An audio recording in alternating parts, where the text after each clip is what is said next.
All right, and we're live. Excellent. Well, welcome to the show that still needs a name. We're still trying to figure out what to name this thing, but we're going to keep podcasting anyway, and we'll come up with the name later so we can look back and see this. But this is episode number 2 on October 24th, 2016. The show where we talk about what's happening around different Google Education Group communities on Google+, education, technology, and anything else that comes to mind today. You can join us live on YouTube, where we do this once a month, or after the show on iTunes or Google Music, or wherever you like to listen to your podcast. You can also follow us along on Twitter, and we'll make sure we get all that information out to you today. Looking forward to a great show today. I got 2 people with me. Justin, why don't you go ahead and introduce yourself, and then we can introduce our special guest, Heather, today. Hey, everybody. It's good to see Jeff and Heather here. I'm Justin Talmadge. I'm one of the co-facilitators of GEG Washington.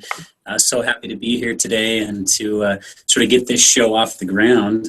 I'm really excited to hear what Heather has to say about classroom management in the digital age, which is such a relevant and important topic for teaching and learning. Also want to say I'm excited to hear from Theron Hayes later in the show, who was a presenter and an attendee at the Seattle Summit, which happened not too long ago. So stay tuned for that. Excellent. Heather, do you want to go ahead and introduce yourself from good old Minneapolis?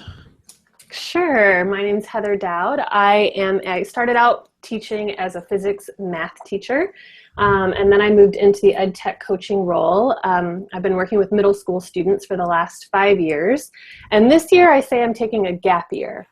So I've just moved home from Singapore, where I was at Singapore American School, and now I'm in Minneapolis, and I'm currently traveling around and doing workshops with teachers and getting to know the school systems all around the country. So it's really exciting. And it's been great to have you. Heather's been doing some work out here in the state of Washington. I think you've been out here for 3 or 4 weeks, and you're coming back for another couple weeks, working mostly with the Marysville School District and Everett School District at the moment. Yeah, it's been great.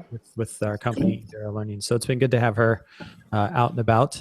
And we're going to get talking about later on in the broadcast, we're going to have you talk about your book, having a conversation about the classroom management in the digital age. But to get started today, I thought because all 3 of us are still working with teachers and we still have those classrooms experiences, that maybe we could just get started with, like, what is a story from the last couple of weeks of a win you've had with teachers in tech, or something that just resonated with you, maybe even a conversation you had. Justin, we'll start with you. Do you have anything? Oh, man. So many awesome things going on here at the district where I work.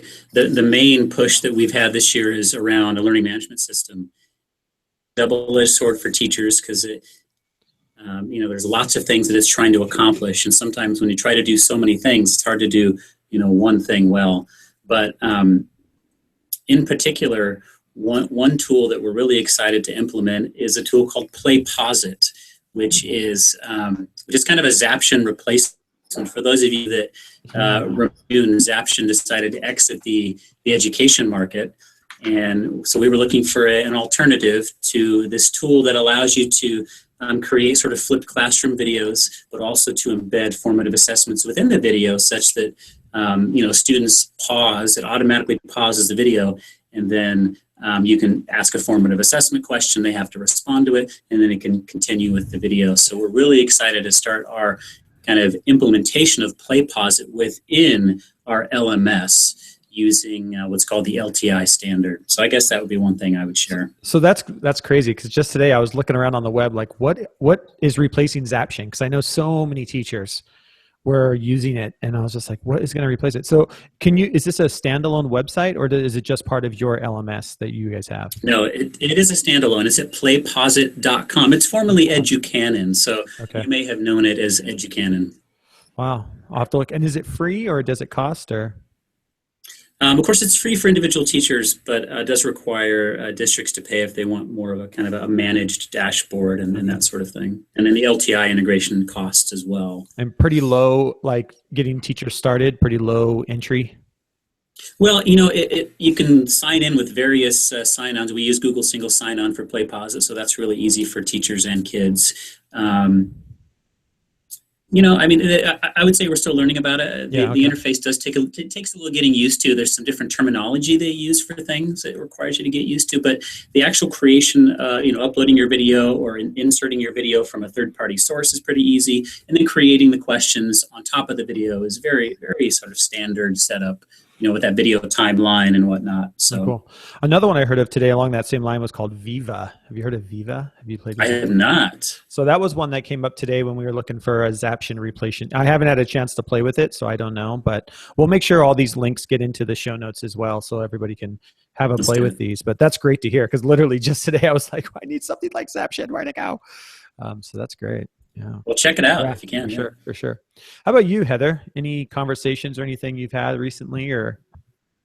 Yeah. So two things that that kind of stood out to me last week when I was at Everett School District. One was we were talking about Google My Maps and kind of exploring that, and then letting people think about how they could use it in their context. And some teachers were talking about how in Everett they've got some students coming from other countries. And they really liked the idea of using Google My Maps to let some of those kids introduce themselves and introduce their cultures to the rest of the kids. And, like really getting in there and, going into Street View and showing people this is where I'm from, because a lot of times, students who've grown up in Everett, who've never left Everett, are going to have no sense of, another country. And so just as a way for cultural understanding. And I thought that was a really nice use of technology. And then the other one, interesting conversation that I had was with the counselors there. And I think a really powerful pairing are when ed tech and counselors get together and kind of, figure out some cool things. I think that's a great partnership. And they were looking up some of the apps for, it's a hot topic right now, the whole idea of mindfulness. Yeah. And so they were looking up some of the apps like Headspace and Calm. And I just really loved that they were embracing technology for that purpose. Because I think a lot of times we blame technology for our, inability to concentrate and some of those things. And here they were saying, no, this can help us. Very cool. And I thought that was really cool. Very cool. That's great. Yeah. I think mine for this last week was I had a chance to help a teacher up in Marysville School District who was looking for a way to, she was a special ed teacher, and she was looking for a way the kids were doing a writing assessment. But part of the writing assessment was that the kids had to read a passage. And she had all these kids that had an accommodation that the accommodation was the passage could be read to them. But the problem what she was finding is she was going around, and she could go around and meet the needs of her special ed students. But what was happening is like she would read the passage to them once, then have to move on to the next kid. And so unlike other students who could go back and read the passage as many times as they wanted to during the writing assessment, her kids were still only getting the writing assessment read to them one time. And so we started thinking about how could video play into this. And so we got her computer hooked up to her document camera. It was the easiest way we found to do it. And she was able to record her reading the passages, the exact passages the kids need. She uploaded them all to her YouTube channel. And then each passage that the kid gave just went to that YouTube video and was able to have her read to her while she was following along on the paper. So the video is like her finger going over the words, as she's reading it out loud, and the kids could have the passage in front of them, but they could stop it, they could pause it, they could go back and reread it. And she was saying, she's like, the kids were just like, she's like, the feedback from the kids was like, oh my gosh, this is so amazing. And I think for me, it just showed once again the power of video in helping students, every student, whatever it is. But I think it was just a win for her, a great win for a special ed teacher, just something quick and easy. That was a big win for kids and for her. So, and that's a great one. Jeff, I have another. I've got another special ed one as well. Not to belabor the point here, but so I had a special ed teacher that wants to have her students fill out a form as kind of a reflection on their day. And these are kids that are kind of sometimes really low functioning. They may not be very literate in terms of what they can read. But within Google Forms, if you create a multiple choice question and attach an image to it, all the students have to do is click on that image and it registers.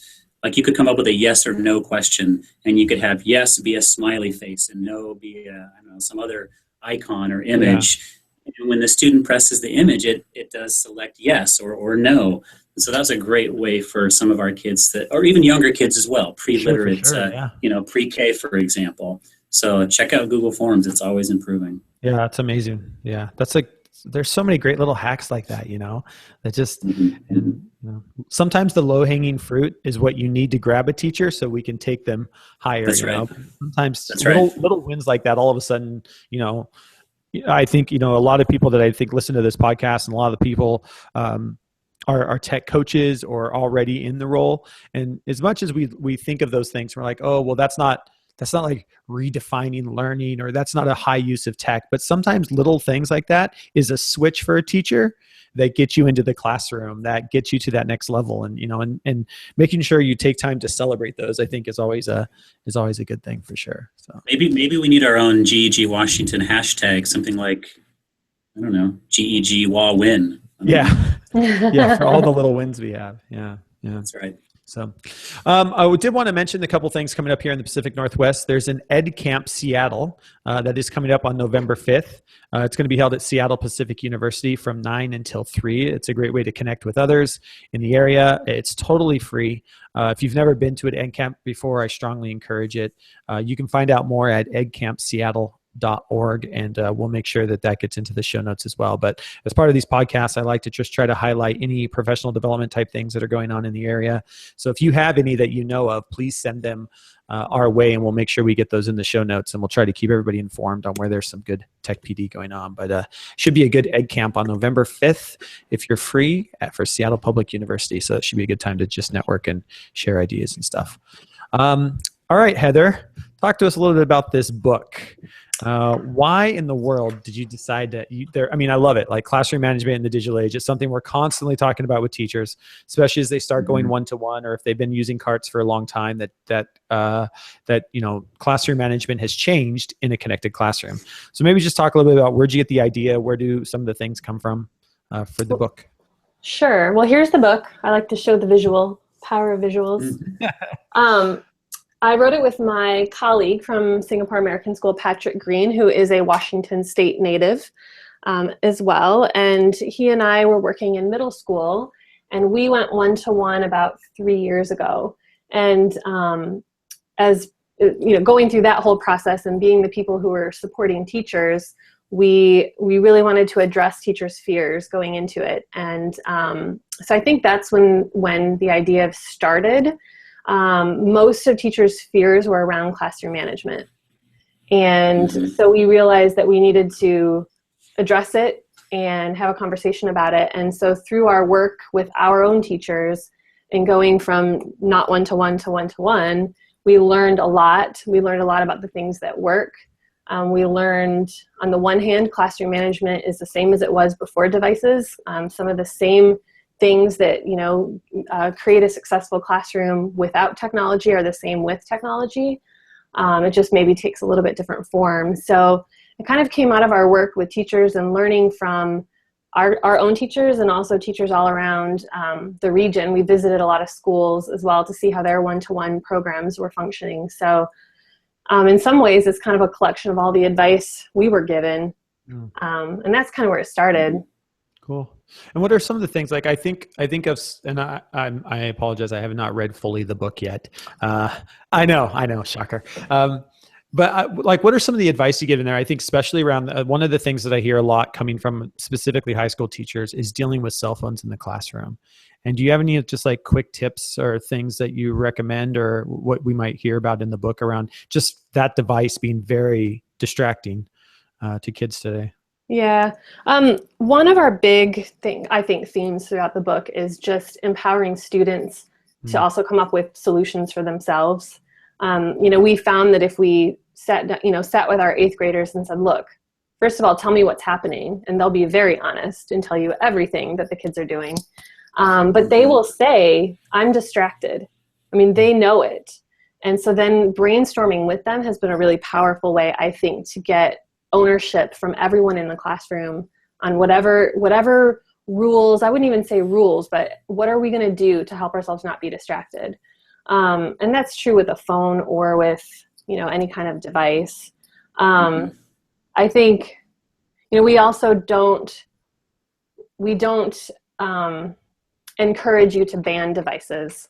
So, I think when you say no cell phones, well, what are kids going to do? They're going to sneak it and they're going to figure out a way to look at it. Whereas if you say, okay, all cell phones out on your desk, turned upside down, then you know that they're not being used when you don't want them to be used, so keeping them in sight.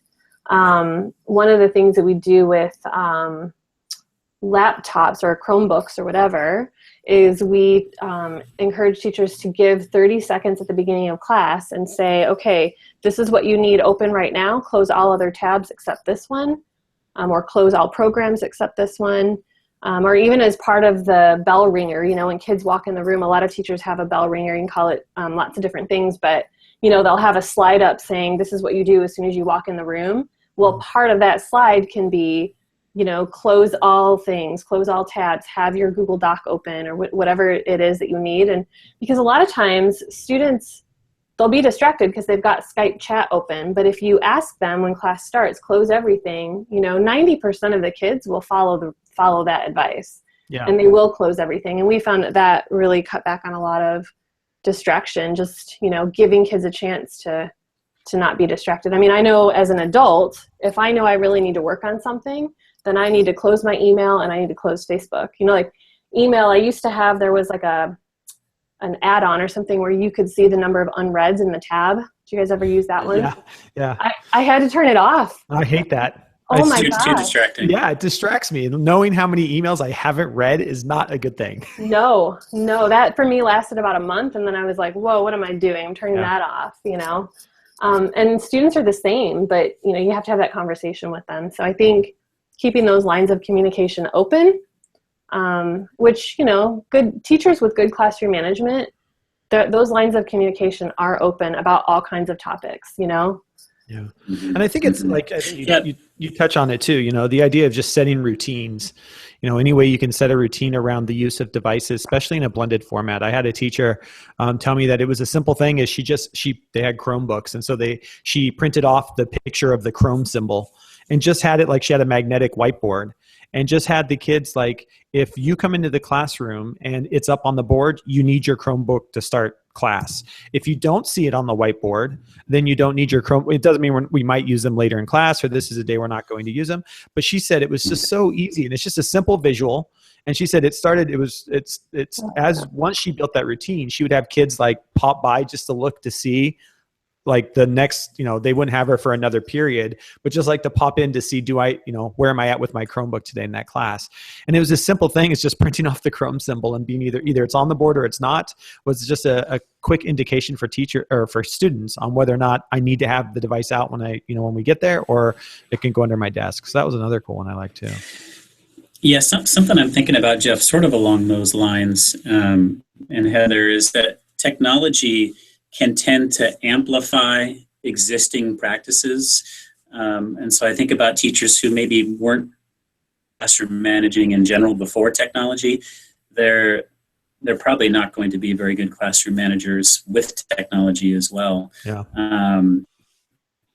In my head is that technology is just going to amplify those existing practices, which is why the work that we do, Jeff and Heather, as technology coaches, is so critical to help steer teachers to good practices. The other thing I was thinking, Heather, was about the sort of mindfulness and the world in which we exist today as adults and students is so prone to distraction. So if you sort of take a tack with your kids that we're in this together to try to help ourselves focus on the task at hand. So helping them understand research around the myth of multitasking, that sort of, do you address that in your book? We do talk about that a little bit. Do you know the book Brain Rules? Mm-hmm.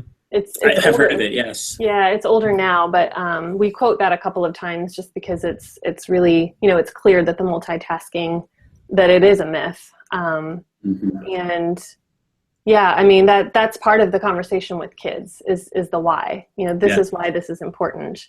And the book is not about work with parents, but we do have a few pages in there where we talk about that and working. And you both probably have similar experiences working with parents. at your school, but when we do parent coffees and things and talk to parents about their kids' tech use, that's, we talk with them about the same thing, like keeping the lines of communication open. If you're going to have a discussion about distraction or time on technology, then it's a family discussion, and you also talk about your own as a parent. How much am I on? And sometimes it's the parents that are worse than the kids. It's true. It's true. Stuff. It's just sometimes, I've had in the same parent sessions where I've had like the middle school kid, elbowing the parent saying, "Hey, he's talking to you, not just to me. Notice he's talking to you." And I find that fascinating as well. And I think you're right. Just in what we see is, technology doesn't. If you're struggling with classroom management, I think you're right. The technology amplifies that. It's not going to solve it. And I think we see the same thing around good teaching. If you're fundamentally pedagogically, understand the way learning happens, technology can be a powerful tool. But if not, it also can highlight, bad teaching very quickly with it as well. And it's very interesting. So, anyways, we have another guest. How are you, sir? Do we need to mute Theron? Oh, there he is. No, I got it. I'm all back there. Hey, Theron. Welcome. Hello. Thank you. Appreciate it. And where are you coming at us from, Theron? Tequila. Okay, excellent. Good. All right. Well, it's nice to have you here. So it's good. We're talking with Heather Dowd. She's just written a book, Classroom Management in the Digital Age. So we're just kind of going through some ideas around that. And is there anything that you want to add? Like, what are some tips or tricks that you give to teachers when you're talking about just classroom management with tools and such? Much of what I heard in the last 2 or 3 sharings that you all just did, the idea being that if you don't have the classroom management first, it doesn't matter what tech tool you have, with the exception of it's going to probably make it look worse. Yeah. Yeah, for sure. Good. My like I said, my first teaching job was teaching physics, and there's a lot of equipment that goes along with physics. And my first year of teaching, I was not the best at classroom management. I'll admit it. Well, that's crazy. What? Yep. I wasn't good right off the bat. In fact, I joke that I thought that's what the vitamins solved. I know. I joke that I should have paid my school to be teaching there, because it was. We had meter sticks go out the window one day. We had string all over the classroom. It was interesting. But you know what? By year number 2. I was like, all right, I'm cracking down. But in many ways, that was no different than now with the tech tools, right? I mean, it's another learning tool in the classroom, and some of those same strategies work. And I like what you said, that it's really about the routine, Jeff. Setting up those routines. We talk a lot about routines, and we give a lot of suggestions. And it's also it's personal to that school or that classroom which things are going to work. And your students, and so you've got to figure that out. But we talk a lot about the routines. We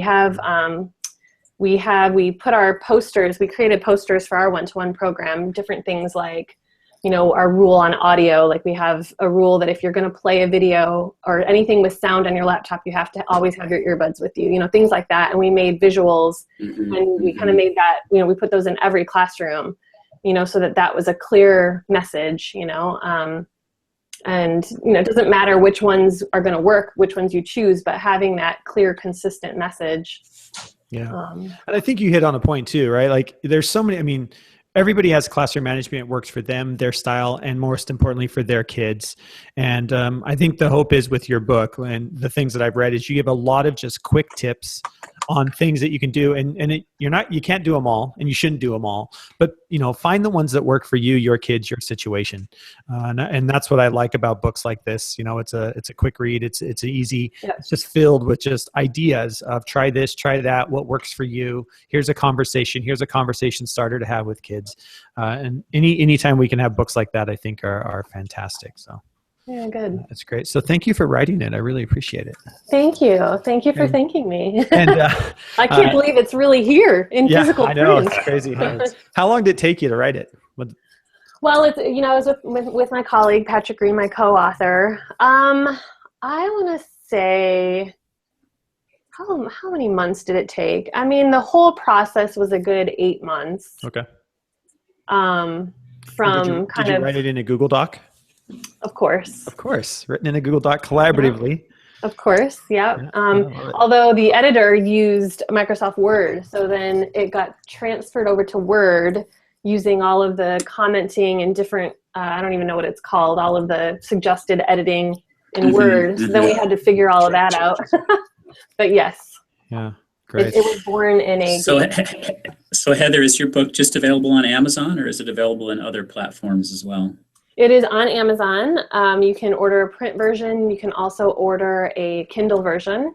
Correct. It is also on the publisher's website, which is useful if a school wanted to buy in bulk. They can contact the publisher and get a discount. Excellent. Great. And you have a book to give away. So what I was thinking, we only have, we've got 2 live people watching, and maybe one of those, and they're probably the 2 of us that have it open in another tab. So I'm not really sure if they're like real live other bodies or if it's 2 of us in another tab. So what I was thinking though is, what if we allow people to leave comments on this video, and the comments could be other routines or classroom management ways that they use classroom management strategies in a digital classroom. Perfect. And we'll pick one and send them a free copy of your book. How does that sound, Heather? That sounds perfect. That sounds good. So if you have other classroom management strategies that you like to use with your kids around technology, feel free to leave a comment on this YouTube video, and we'll make sure that that link gets out there for everybody. And you might just get picked by Heather to get a free copy of her book. You just never know. Exciting stuff. That is exciting stuff. It's so good to have. Exciting indeed. Yeah. So in just a bit, we're going to have Theron talk about some of the GAF summits that came up. I just did want to mention that we are about a week away from Tech Tastings Workshop that myself and my company, Eduro Learning, are putting on in Walla Walla. There's still time to register if you want to quickly come and get away for the weekend. It's a Friday, Saturday trip to Walla Walla, where we're going to do some pretty cool tech stuff. It's 2 great days. We're at the Marcus Whitman Hotel, great food, beautiful atmosphere, and you get to go to Walla Walla. So it's not all that bad. So just a mention there. You can find out more at edurolearning.com, and we'll make sure those links and information get into the show notes. All right, Theron, we had, which GAF summit did you go to? There were 2 last month. Did you go to both there? No, just the one down in White River area. Okay. Google Summit down there. So yeah. All right. Do you want to give us a little recap of like what were your aha moments or takeaways or just overall? Honest, the overall piece of what was really exciting to see was the focus on teaching and the focus on instruction. And then it happened to be that, oh, by the way, let's talk about the Google Apps for Education. So it was really impressive to see that piece be the focus. And it was started off with Joe Marquez, I believe I'm saying his name correctly, fella out of Clovis Unified School District, as I glance over to my notes. Yeah. Of course I remembered his name and what his firm. So anyway, simply a teacher, tons and tons of energy.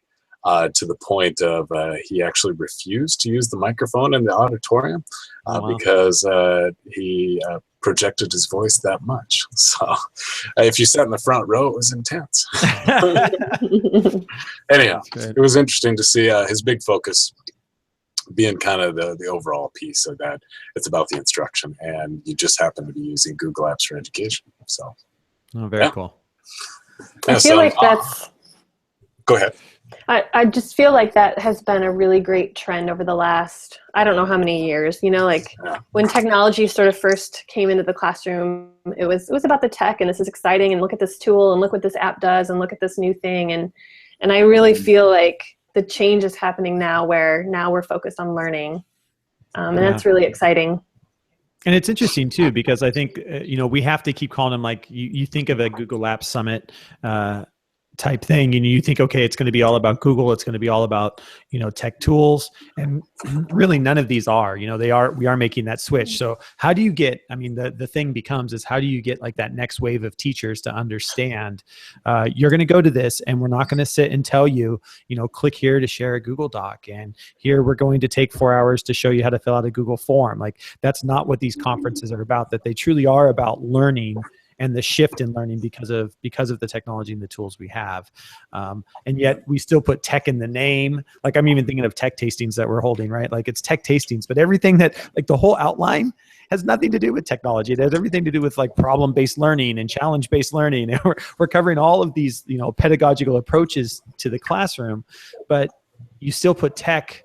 I don't know. Are we doing ourselves a disservice by calling them like Google App Summits and by calling them, having tech in the title some way? I don't know. Thoughts?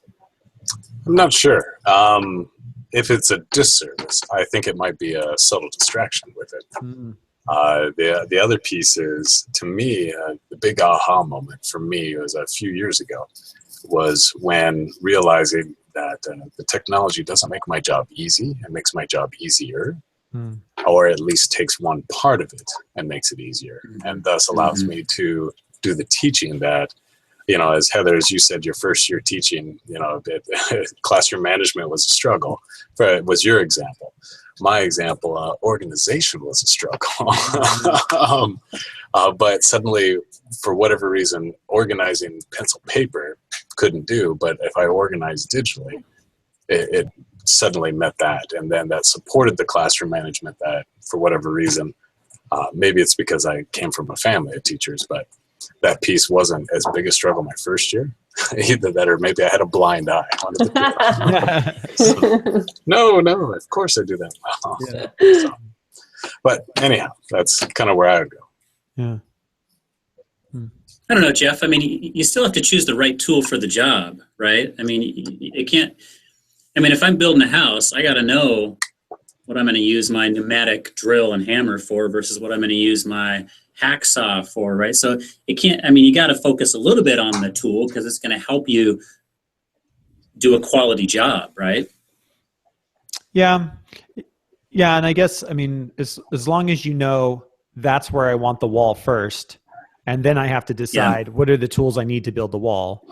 And I think exactly, you don't start with the tool. That's right. Yeah. You start with the design and the plan and the concept, right? Yeah. And I guess, I mean, that's a pretty good analogy because there's a lot of times, and is it okay then, I guess in 2016, is it okay for a teacher to say, well, I know where I want the wall, but I'll hire somebody else to do the tools. And I mean, that's where as learning coaches, that's where we have our job. Right. Our job is to, we are the ones that are pulled in and then said, okay, well, I have the tool belt. I will build that for you.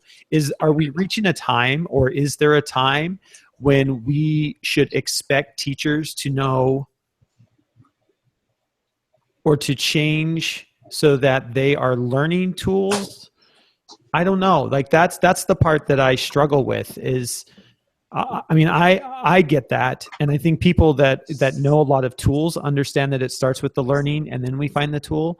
But I find I struggle with teachers when teachers are like, well, I know what I need, but I don't know what's out there. And so I'm not even going to try. And is that an okay mindset for a teacher in 2016 to have? Well, I think part of it too is people need that sort of initial confidence. And maybe that's the thing that maybe there is no more excuse. Like you need to find that confidence and get out there. And, I mean, we all know that whenever we need to know how to do something, we just Google it. Right. And sometimes teachers I work with, they just think I know it. Yeah. And when I had that realization a few years ago, I sort of changed how I work with teachers and I started to do that research in front of them. Just to say, look what I'm doing. You can do this too. So it's like, teach someone how to fish, not, give them the fish. Right. So, I mean, I see what you're saying, that there's a hard balance there. Like, as I'm sure we all do, we do a lot of workshops.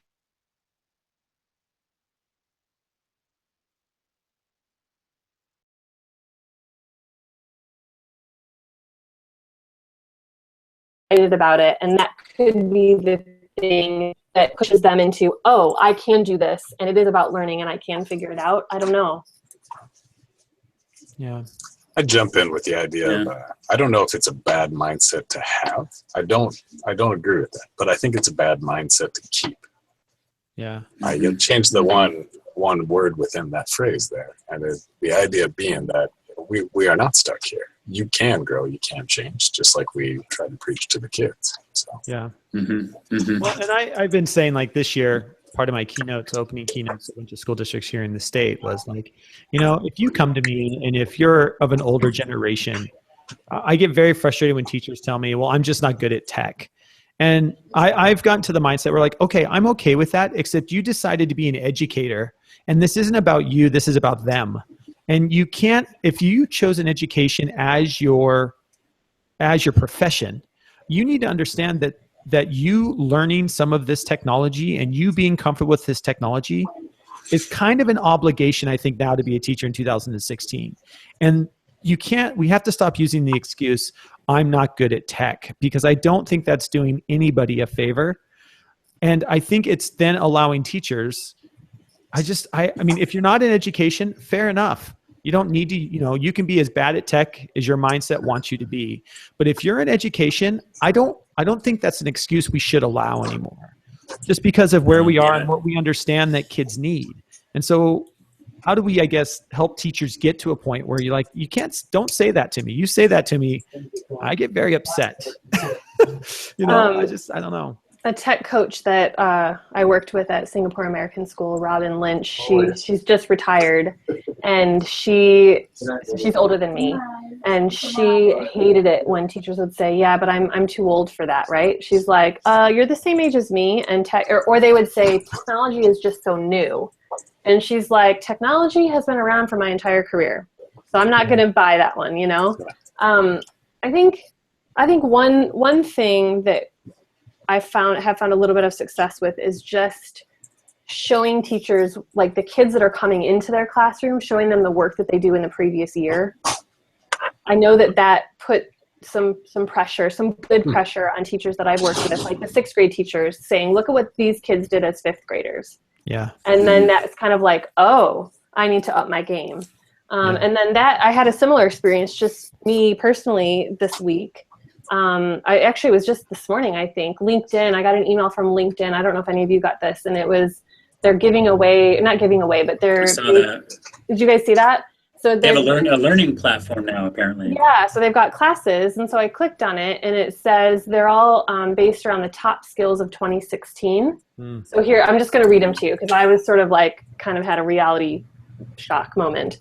Cloud and distributed computing, statistical analysis and data mining, web architecture and development framework, middleware and integration software, user interface design, network and information security, mobile development, data presentation. Top 8 skills that LinkedIn has, put together. And there's only like 2 words that I understood out of everything you said. I was going to say I didn't get any of the 8. Right? Yeah. So crazy? I had a little bit of a moment thinking, oh my gosh, like what am I doing to help kids be ready for for this? Yeah. Well, first step is you're going to change your spelling list to include data mining. Yeah. Good one. For sure. So it's interesting. Yeah, right. It's interesting to have LinkedIn advertising that. To be fair, they also own lynda.com, and I think they're just pulling off of some of that information there. Could be. Yeah, Or maybe those are the searches. Like, what is data mining? Yeah, right. But I will say, I mean, along the data mining one, I was doing a presentation down in Enumclaw with the Enumclaw Rotary, and a bunch of the business leaders were there. And one of the business we were talking about, what are the skills that you want to see employees have? And there was one guy stood up, like he was just like raised his hand right away. And he was like, being able to take large sets of data in a spreadsheet, make sense of it, and make real world change. And like other people started nodding and clapping, and I was like, "What in the heck is he talking about?" Like, but these are business owners in our state who are saying that is a skill, which I think is that data analysis piece. Right? Mm-hmm. Like you've got all this data. How do you make sense of it to affect something in the real world?